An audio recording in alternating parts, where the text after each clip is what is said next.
Chapter 25, The Elves. 1. The realm of fairy. In the rich and expansive tapestry of Norse mythology, the light elves, known as Liosalfar, occupy a celestial realm of ethereal beauty and benevolence.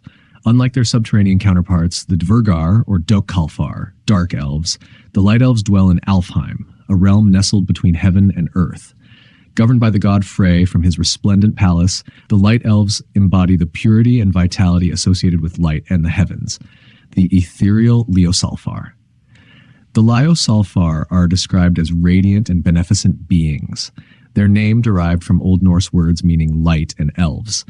This linguistic connection underscores their association with brightness and purity, akin to the Latin word albus, signifying white. In Snorri Sturluson's Gylfaginning, the light elves are contrasted vividly with the dark elves. The light elves live in Alfheim, and they are more beautiful than the sun, but the dark elves live down in the earth, and they are blacker than pitch. Gylfaginning, chapter 17. This distinction highlights the dichotomy between the ethereal light elves who dwell in the celestial realm and the shadowy dark elves of the subterranean depths. The enchantment of elves. Elves are often depicted as diminutive and delicate beings, capable of flitting about unseen. They have a profound connection with nature, tending to flowers, birds, and butterflies with tender care. Legendary for their love of dance, elves were believed to descend to earth on moonbeams, where they held enchanting nocturnal dances. These dances left behind fairy rings, circular patterns of lush grass, believed to be created by the elves' feet as they danced in intricate circles.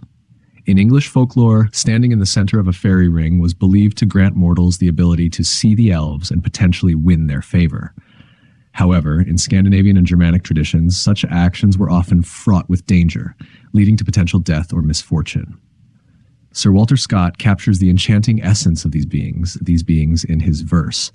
Merry elves, their morris pacing to aerial minstrelsy, emerald rings on brown heath tracing, trip it deft and merrily.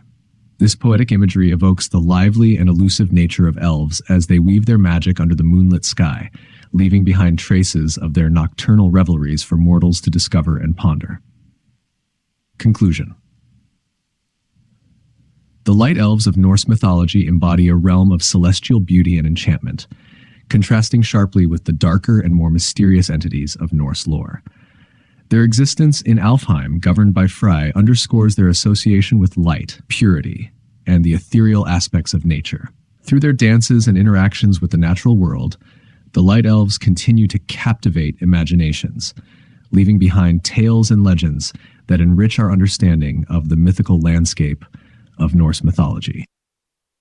2. Elfin encounters and folklore elves were not just mythical figures, but integral to the folklore and beliefs of the people. Their interactions with humans could be both beneficial and dangerous. The tale of Sir Olaf, or Master Olaf, serves as a poignant reminder of the peril that could accompany an encounter with the elfin folk. According to legend, as Sir Olaf was riding to his wedding, he encountered the elves dancing in their ring. Enticed by their beauty and magic, he was drawn into the circle. The next day, instead of a joyous wedding, his family found 3 bodies, Sir Olaf, his bride, and his mother, all dead, overcome by the enchantment or sorrow. The concept of the elf dance extends beyond Sir Olaf's tale. These fairies, or fays as they were called in England, were said to possess an irresistible musical magic. Their elf dance was a melody so captivating that anyone who heard it would be compelled to dance until they died of exhaustion. The only escape, playing the tune backward or having someone mercifully cut the musician's strings. This story further emphasizes the elfin realm's power, a power that could be beautiful but ultimately deadly for mortals who aren't cautious. Master Olaf rode forth ere dawn of the day and came where the elf folk were dancing away. The dance is so merry in the greenwood. And on the next morn, ere the daylight was red, in Master Olaf's house lay 3 corpses dead. The dance is so merry in the greenwood. First Master Olaf, and next his young bride, and third his old mother, for sorrow she died. The dance is so merry in the greenwood. Master Olaf at the Elfin Dance, Howitt's translation. This tragic narrative illustrates the dual nature of the elves, simultaneously enchanting and deadly. Their beauty and allure could lead mortals to their doom if not approached with caution. In Havamal, a part of the poetic Edda, Odin himself warns against the danger of succumbing to the allure of the supernatural, including the allure of elves and their magic. Better no prayer than too big an offering. By your getting, keep your gift. Better is none sent than too much consumed. So Thund Odin carved ere man's birth. This verse underscores the importance of balance and caution in dealings with the mystical and supernatural, including the enchanting yet perilous elves. 3. The Will-o'-the-Wisps. Will-o'-the-Wisps, mischievous elf lights. In medieval Scandinavia, will-o'-the-wisps, also known as elf lights, were feared as mischievous sprites that delighted in leading travelers astray. These flickering lights would often be seen hovering over marshy areas or near bodies of water, where their playful dance could lure unsuspecting travelers off their path. The folklore surrounding them portrayed them as both captivating and dangerous, embodying a supernatural allure that could spell doom for the unwary. Travelers of the time took precautions to avoid falling victim to these deceptive lights. They believed that carrying iron or reciting prayers could ward off the influence of the will-o'-the-wisps, protecting them from becoming lost in the darkness that these spectral lights inhabited. Jack-o'-lanterns, restless spirits of murderers. In contrast to the mischievous will-o'-the-wisps, jack-o'-lanterns in medieval folklore carried a darker and more ominous symbolism. They were believed to be the spirits of restless murderers condemned to wander the earth with lanterns made from hollowed-out pumpkins or turnips. This punishment was seen as a form of perpetual torment, with the spirits compelled to carry their lanterns eternally, seeking the scenes of their crimes or lamenting their fates. According to the lore, these spirits would mutter, "It is right," as they walked towards the places where they committed murder, and they would lament their deeds upon their return journey. The jack-o'-lanterns thus embodied a profound fear of punishment and the restless nature of the afterlife, serving as cautionary tales about the consequences of wicked deeds. A duality of fear. The folklore surrounding will-o'-the-wisps and jack-o'-lanterns reflects a duality of fear prevalent in medieval beliefs. The wisps represented a playful but potentially dangerous kind of fear, the fear of being misled or losing one's way in the darkness. Their unpredictable nature added to the mystery and danger they posed to travelers navigating the night. Jack-o'-lanterns, on the other hand, evoked a deeper sense of dread, the fear of eternal punishment and the restless spirits of the departed.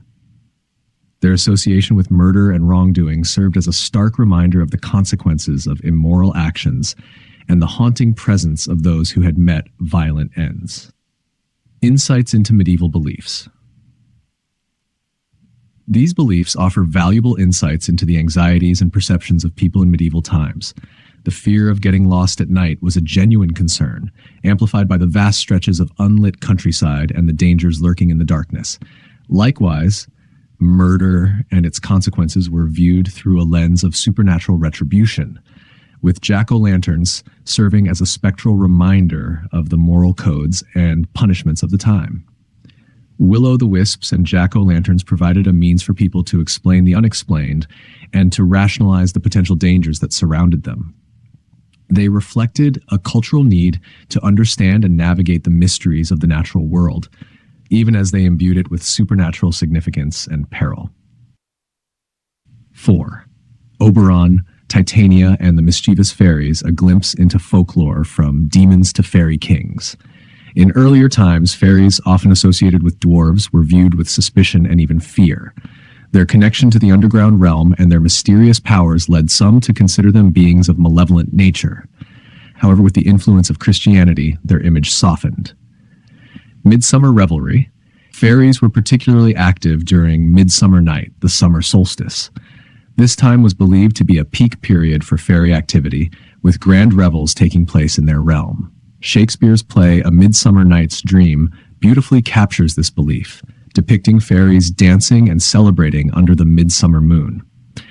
Mischief and tangled manes. The enchanting world of fairies, as depicted in folklore, is rich with tales of their magical prowess and playful antics. The concept of elf-locks, where fairies are said to entangle the manes and tails of horses, serves as a charming example of their mischievous nature. These acts, though seemingly trivial, are emblematic of the fairies' delight in harmless pranks and their whimsical spirit. In the broader tapestry of fairy folklore, we witness a fascinating evolution. Initially feared, these supernatural beings gradually became symbols of enchantment and celebration, particularly during the festivities of Midsummer Night. Oberon's metamorphosis from a feared figure to a revered monarch mirrors this shift in perception, illustrating a cultural transition from dread to reverence and admiration for the mystical. 5. The Norsemen's journey with their gods, carved doorposts, the Elder Edda, and the birth of Iceland. Elves on doorposts, household guardians. In Scandinavian folklore, elves played a significant role as both protectors and sometimes tricksters. They were revered as household guardians, and their presence was often symbolized by images carved onto doorposts. These carvings served not only as decorative elements, but also as talismans believed to ward off malevolent spirits and bring blessings upon the home. The benevolent aspect of elves depicted on doorposts reflects the Norsemen's belief in their protective powers within the domestic sphere. Exiles and the Sacred Cargo. In the year 874, a group of Norsemen faced exile from Norway due to Harald Harfager's centralized rule. Forced to leave their homeland, these Norse settlers embarked on a remarkable journey across the treacherous North Atlantic. Among their belongings, they carried carved doorposts adorned with depictions of elves, gods, and heroic figures. These carvings were not mere decorations, but sacred symbols of their religious and cultural identity. Divine guidance and the Icelandic landing. As the Norsemen approached Iceland, they displayed their unwavering faith in the Norse pantheon of gods. In a ritualistic act, they threw their carved doorposts overboard, trusting that the gods would guide them to a suitable landfall. According to tradition, they settled wherever the currents carried these sacred objects ashore, even if the terrain was not initially hospitable. This act underscored their deep reliance on divine providence and their belief that their gods would ensure their safe arrival and prosperous settlement. Preserving tradition. The Elder Edda centuries later, the collected oral traditions and poems associated with these carved doorposts were meticulously compiled by Semund the Learned. This compilation, known as the Elder Edda or Poetic Edda, became a cornerstone of Norse literature and mythology. It preserved the rich tapestry of Norse myths, legends, and cosmology, offering invaluable insights into their worldview and religious practices. Without the Elder Edda, our understanding of Norse mythology would be significantly diminished, as it remains one of the most comprehensive sources of ancient northern literature. Greenland and Vinland, following the gods. The Norsemen's practice of following divine guidance extended beyond Iceland to their settlements in Greenland and Vinland, North America. According to sagas and historical accounts, they chose their landing sites based on where their household gods drifted ashore. This practice further exemplified their profound trust in the providence of their gods and their commitment to preserving their cultural heritage in distant lands.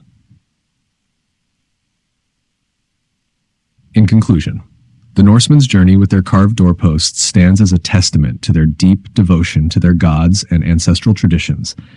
These artifacts, laden with religious significance, guided their migrations across the North Atlantic and helped them establish enduring settlements in Iceland, Greenland, and Vinland.